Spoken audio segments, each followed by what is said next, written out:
Dengan modal awal usaha warung sembako saya yang kecil seperti ini teman-teman, saya benar-benar mensurvei barang-barang yang perlu saya sediakan awal saya membuka usaha warung sembako, agar barang-barang yang saya sediakan itu benar-benar tepat sasaran dan cepat perputarannya teman-teman. Halo teman-temanku yang baik hatinya, kembali lagi di vlog harian Warung Idola, belajar bersama, berkembang bersama.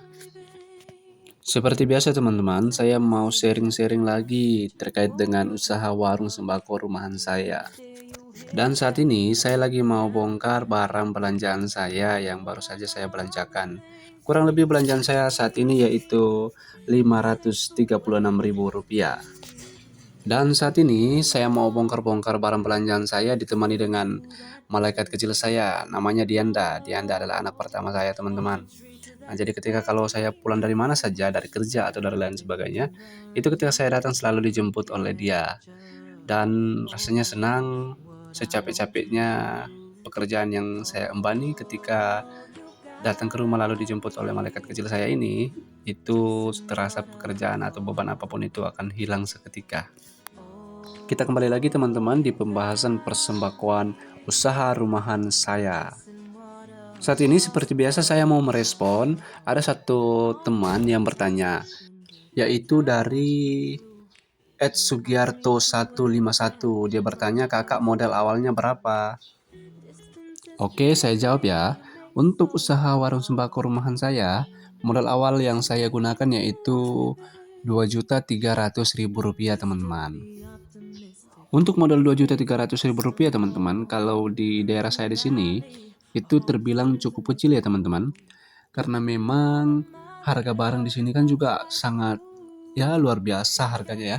Agak-agak mahal dikit dibandingkan dengan teman-teman yang ada di daerah-daerah perkotaan.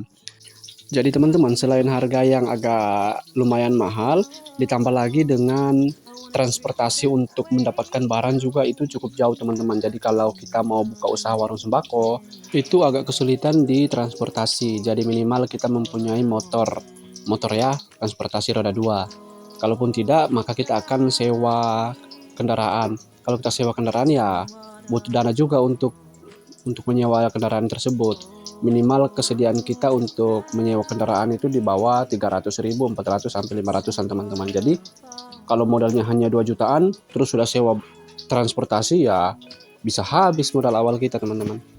Nah, untuk modal 2.300.000 yang saya miliki teman-teman untuk buka usaha warung sembako saya teman-teman, itu benar-benar saya meneliti atau mensurvei barang-barang apa saja yang paling penting yang harus saya sediakan di warung saya teman-teman. Karena saya pikir kalau modalnya segini, terus kalau saya beli barang-barang yang saya sediakan di warung saya itu lambat perputarannya, itu bisa-bisa bahaya. Jadi saya benar-benar mensurvei mana barang-barang yang paling inti, paling penting untuk saya sediakan. Jadi teman-teman, setelah saya mensurvei untuk barang-barang kesediaan di warung saya, itu saya berkesimpulan bahwa yang paling inti yang perlu kita sediakan awal untuk membangun usaha warung sembako dengan modal kecil yaitu yang pertama barang-barangnya seperti gula, terus ada mie instan, terus lagi ada perkopi-kopian seperti Good Day, ABC Mocha, White Coffee, kopi jahe. Nah, itu paling lancar teman-teman di sini. Terus lagi ada bumbu instan, bumbu siap pakai, bumbu masak. Nah, itu paling cepat habisnya di warung saya. Misalnya ada Royco, ladaku, terus lagi ada perkecapan, terus ada lagi kuning bubuk, dan ada beberapa macam lagi teman-teman. Nah, itu paling lancar. Dan ditambah lagi seperti barang-barang persabunan untuk kesediaan alat-alat pembersih seperti sabun. Nah, sabun-sabun ini yang paling lancar biasa di warung saya itu seperti Sinsui, terus lagi ada sabun Zen, terus lagi ada Lifebuoy, Lux, Citra. Nah, itu lancar teman-teman. Nah, ada lagi sabun cap kucing, sabun cap surya, terus ada daya batang. Nah, itu lancar, ditambah dengan rinso-rinso yang saset teman-teman untuk pencuci pakaian. Nah, jadi barang-barang yang saya sebutkan tadi teman-teman itu adalah barang-barang pertama yang saya sediakan di warung saya teman-teman. Nah, untuk memaksimalkan barang-barang itu bisa tercukupi lewat modal 2.300.000-an teman-teman, saya benar-benar harus menghitung secara baik barang-barang yang akan saya belanjakan. Misalnya saya menyediakan barang-barang tersebut untuk dibelanjakan itu sedikit demi sedikit. Misalnya kalau sabun saya ambil hanya setengah lusin 6 buah saja. Terus juga bagian perkopian saya ambil saja satu renteng untuk setiap jenis kopinya. Jadi tidak ambil banyak-banyak karena ini pertama. Jadi yang penting dia tersedia semua. Terus juga sama seperti bumbu-bumbu dapur juga begitu. Saya ambil per renteng saja teman-teman supaya bisa tercukupi semua. Belum lagi mie instan. Mie instan ini kan banyak yang suka. Jadi banyak juga selera mereka. Ada masing-masing berbeda selera. Jadi saya menyediakan, misalnya saya ambil 10 bungkus saja teman-teman. Jadi mie krepnya 10, mie goreng 10, mie soto 10, mie ayam bawangnya 10 begitu. Jadi semua kebagian gitu. Dan saya hitung-hitung semua belanjaan khusus barang sembako itu totalnya ada 2 juta teman-teman. Sedangkan 300-nya lagi itu saya beli timbangan gula teman-teman. Jadi timbangan itu juga sangat penting. Kalau saya mengukur gula kan saya pakai timbangan, makanya saya beli timbangan. Untuk harga timbangan itu 300.000 teman-teman.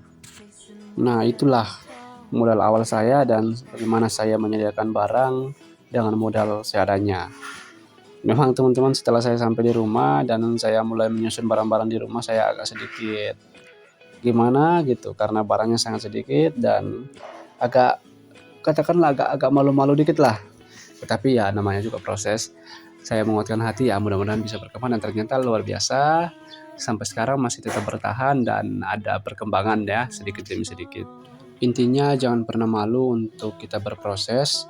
Apapun usaha yang kita jalankan, sekecil apapun usaha kita, tetap kita semangat, jangan pernah malu, jangan pernah menyerah, tetap jalani seperti yang seharusnya.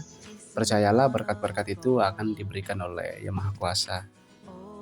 Dan teman-teman, untuk menambah pendapatan saya atau modal untuk pengembangan usaha warung saya menerima titipan-titipan barang teman-teman. Misalnya seperti ini. Nah ini kupon yang dititip di warung saya teman-teman, ini ada 300 kupon. Jadi dalam satu kupon itu harganya 1.000. Jadi kalau misalnya mereka mendapatkan kupon 1.000, itu mereka bisa memilih barang mana yang akan mereka ambil.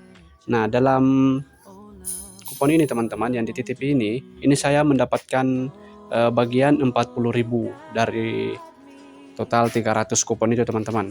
Entah dia mau habis atau tidak, saya dapat 40.000. Jadi lumayan lah untuk menambah uang belanjaan warung saya teman-teman. Jadi itu ya teman-teman yang bisa saya bagikan di video kali ini. Apabila teman-teman ada pertanyaan, masukan, saran, silakan teman-teman tinggalkan di kolom komentar video ini. Biar nanti saya akan meresponnya, entah itu saya langsung balas lewat chat video ini atau saya akan buat video-video seperti yang saya buat ini.